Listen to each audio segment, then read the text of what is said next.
Magandang umaga po. Ay yari na pong tabsan na rin ating ano po, yung palayan po. Ay tayo po isa niyugan naman po. At po hinahawa niyan, yari na po yung kabaak po. Yan. Malinis na po. Yan.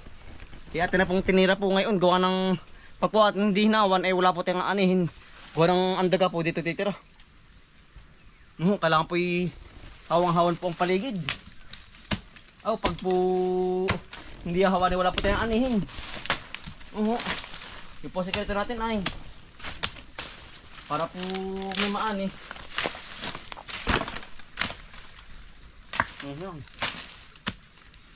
Ate pong hapain po aring lipa. Napakakatin yan tol. Kaya ako nagbutay.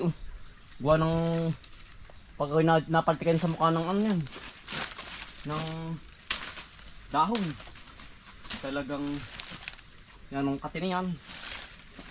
Kala pala ating mga hawaran mo na rin pailog tol bago hapain Tagsinda si Utol po ang tagapagpulay po ng kahoy na nakakagumgum po ng niyog. Yan po. Tayo naman po ay magtatabas din sa paligid po ng niyugan. Ito po isa ko pa po ng ng palayan. Yan. Hapong-hapong para po hindi po tira ng daga. Yan. Para pati po tirahan din po ng ahas. Kuwan pag ganito pong masukal ay titirahan po din ng ahas. Kaya po ating hinahawan ng paligid.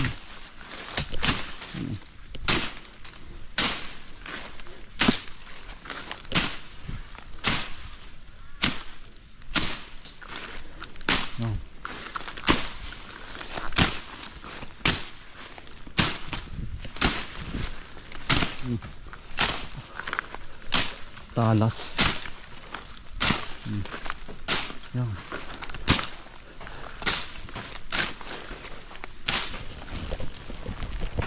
Yan, hawa na po yung mga saging. Tsaka po niyog.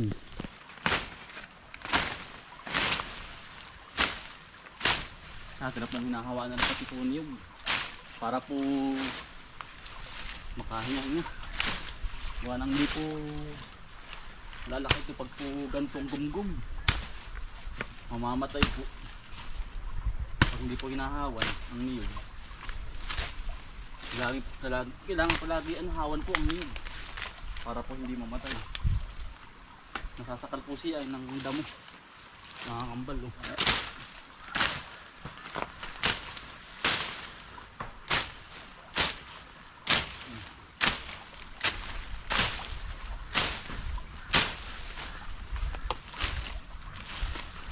Hingi na po sila ngayon.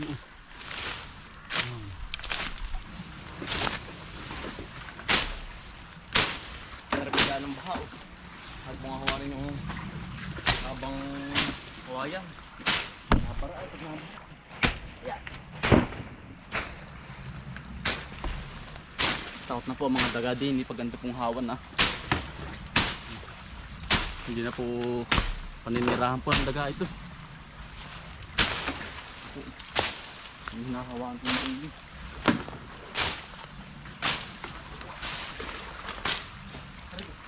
Linis na. Nakagabit-gabit ay Ha? Natinik.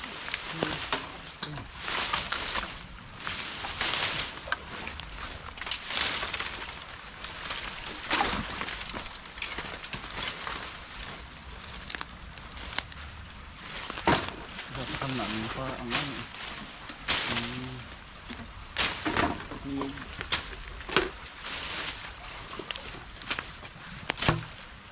Yan ating mga kasama po si Kuya Omil.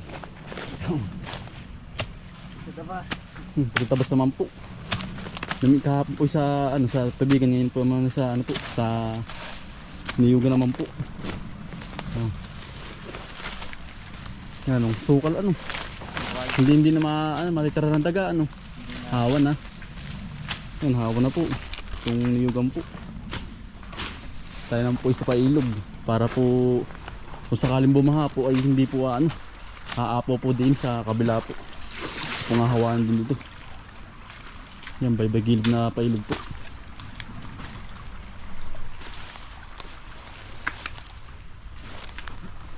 Ganda ng tingnan eh. Hawan na. Makakahinga niya na ng mga niyog din eh.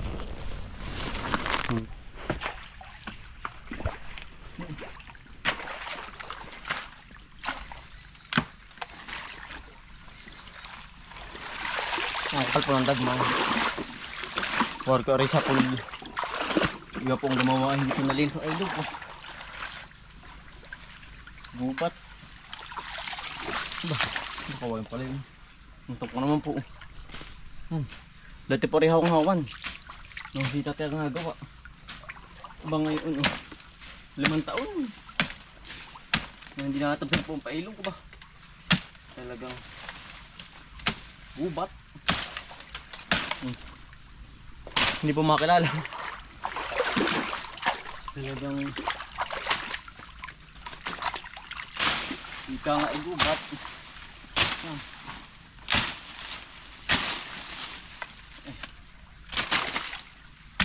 Yan, hawa na po yung labak o likod. Sabay pababa.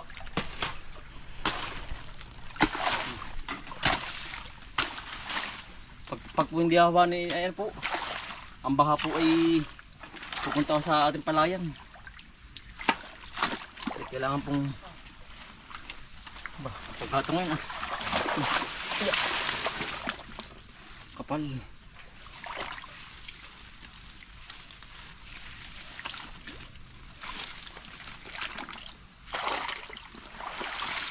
Para pagkakandaan ng baha ay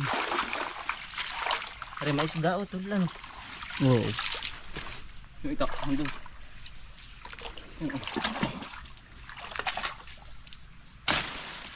hindi makakalala ay. Malampas.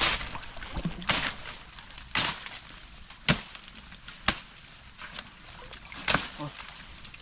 Iba po pag ano, ibang nagawa.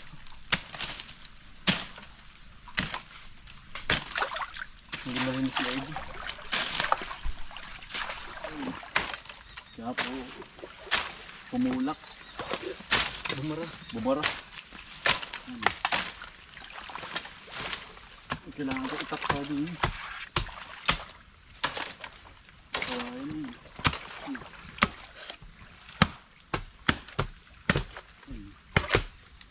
Buwal na kawayan po.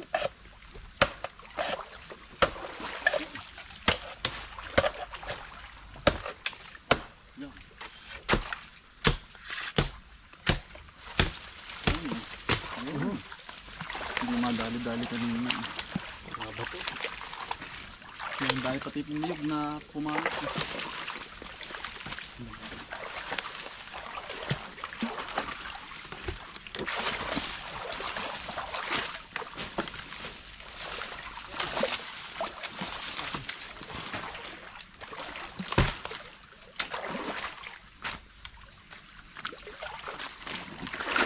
Bubuhal pa.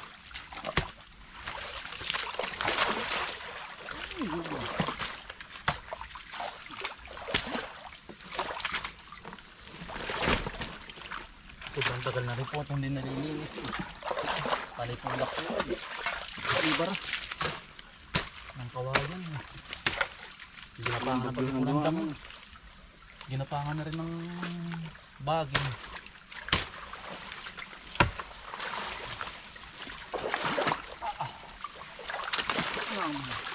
Itaas. Gubat. Ganda muna.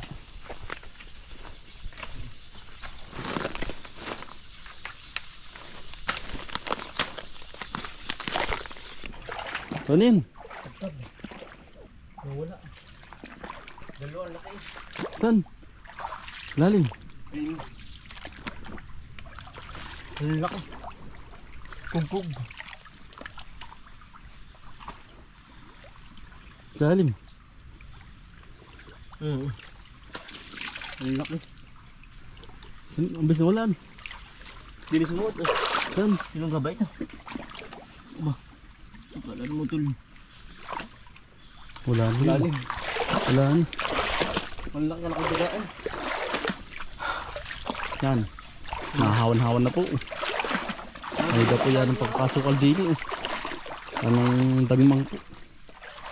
Ay, nakakahinga na rin po ang pailog din sa kabila.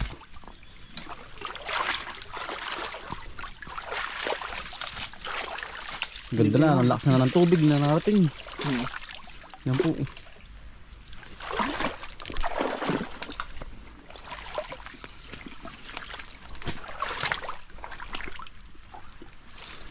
Hindi inabot gano'n yung dito.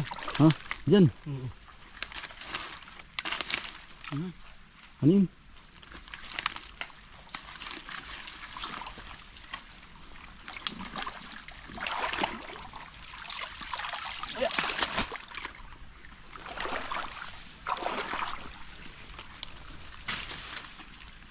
Kapal.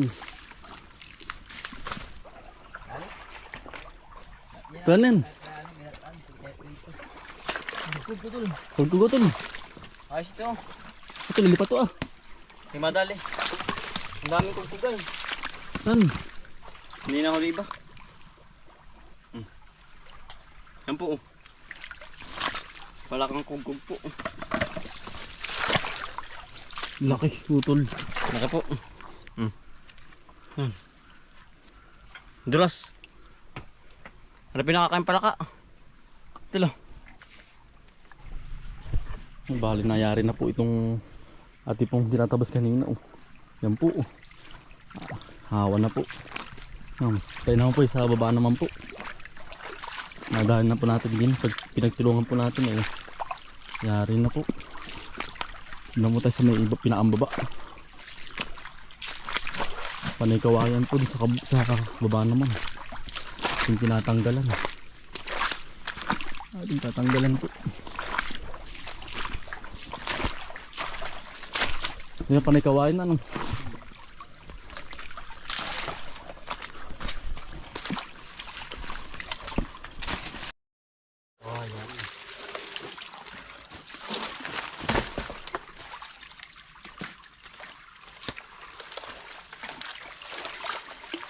Daddy niya eh.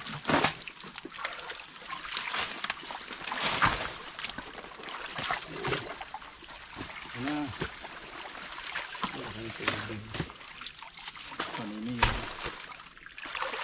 Ano yun? Dahil na. Nakaarab na. Dahil na po. Nadahil na rin din ang pailog po. Nahawa na po natin. Oh. Kanina po yan ang hindi po makilakilala po ang ilog ay. Yan o, sukal po. Ngayon lang po ariyata na natabasan ng ganari ay. Yan po. Yan. Dito naman po tayo sa baybay gilid naman po ng tubigan. Yan. Yung nahawanan din. Para hindi pa mahayang po ng daga.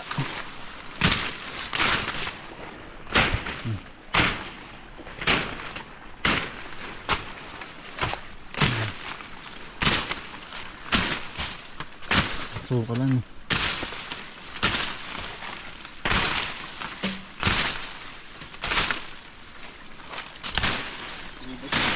Sukalan na utol. Bubat niya.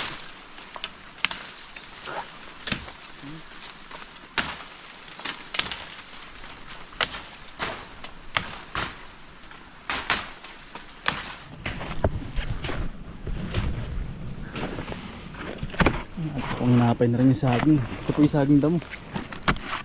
Ito po yung hindi saging na kinakain po.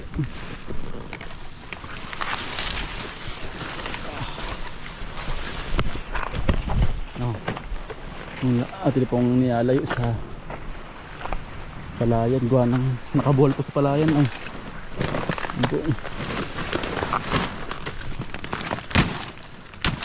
Tikiw. Yung tawagin po sa ibang lugar. Tara tol, kakain na muna. Oo. Kakain na. Kakain muna. Kakain naman po tayo ng tanghalian mga kambal. Nakapalaban tayo din eh. Ito kasukal lang. Ang laking alawan na po niyan. Pag po ganyan, madali na po tabasan sa susunod. Yung ganyan po, pag po natabasan ng maganda. Yan po. Lahat po yan, bay gilid po ang ating natabasan. Naulan na. Yeah, ay umulan na po. Hindi pa yan dito na po sa ibabaw. Yari na po yung labak doon yun. Hawang-hawa na po. Pakita kayo ng tagalirang. Dito naman po tayo sa ibabaw ng palayan po. Harap ng pailog ay. Palayan ng pailog. Anong sukal. Gubat.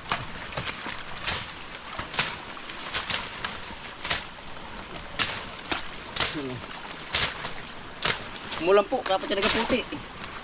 Ay tudong-tudo.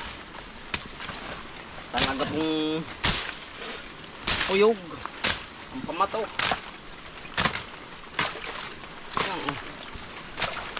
Pati pa tinataas yung mga damo-damo. Para po hindi pumulak sa pailog. Nabara ay.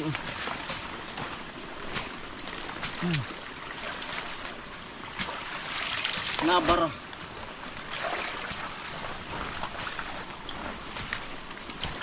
Dagim ano to? Itim-itim po ang langit tayo. Talaga pong ano nang po 5 taon na hindi nangahawan ay. Ay kung tayo po ang hindi gagawa ay buwari ko hindi po mangahawan. Masipag po tayo ay. Mananghali. May biro lang po. Tayo po masipag magtrabaho. Lalo't ganito pong maginhawang panahon. Lalo pong nakakabil sa mubra po. Yan o.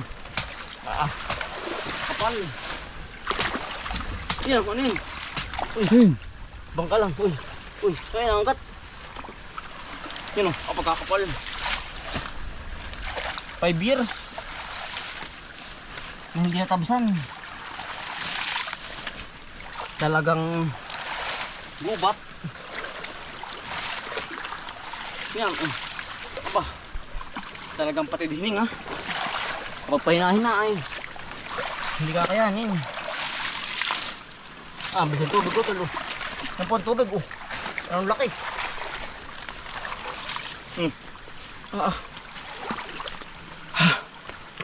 Talagang hingahing ha.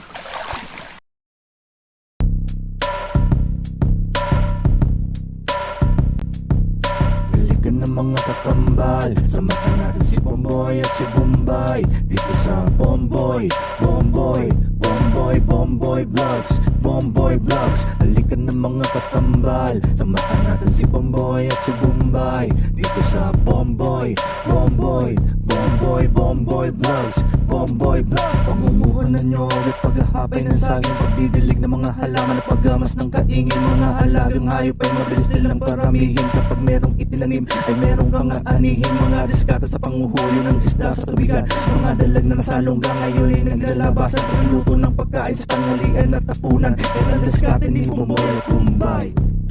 Halika na mga kakambal, samahan natin si Bomboy at si Bombay dito sa Bomboy. Ay na po yung tabasan po yung yung ibabaw ng palayan po. Yan, hawang-hawa na po ang painog. Parang hindi po na natabasan po yung sapol ng ginawa po ay. Yan po, hawa na Yan. Nakakaano na po yung tubig, kanina po yung tubig dito na daan Ngayon po yung meron na Yan. Yan po, hindi na po dadagayin yan. Gawa ng hawa na po ang paligid ay. Yari na po. Bilang po sa may baba. Baba naman po tayo. Hindi. Tayo utol. Yari na Yan, lakas po ng ulan. Huwag na po yung po. Lakas. Meron naman po tayo lilipat sa kababa. Sige mga kambal, yari na po. Ang paikot ng palayan po, natabas na po lahat Yan Yan. Atin na pong iniliko po yung tubig. Gawa ng para pong babaha po Babaha po mga kambal. Naulan na po, sisimula na pong ulan. Atin na pong iniliko po yung tubig din para po hindi pumunta po dito yung malaking tubig sa ating pong palayan. Gawa ng pag hindi po natin inilikod dito yung tubig, dito po sa kabila po ay maanahan po ulit ng kalat na kawayan po, mga niyog. Kakalat na naman po sa ating pong palayan. So natin po inilikod din sa bagong tinabas na patubig. Yan ayan, ang linis na po. Nandidiretso na po ang tubig din ang tubig na. Atin po ang iwas ng tubig. Baka po mabaha po huli yung ating palayan. Yan didiretso na po yan. Ang ganda na. Yan, balayari na po. Tayo po ipauwi na naman mga kambal. Hapon na naman po. Yan, hanggang dito na lang mga kambal. Yan, maraming salamat po sa inyong pagsama at pagsuporta. Araw-araw sipag lang.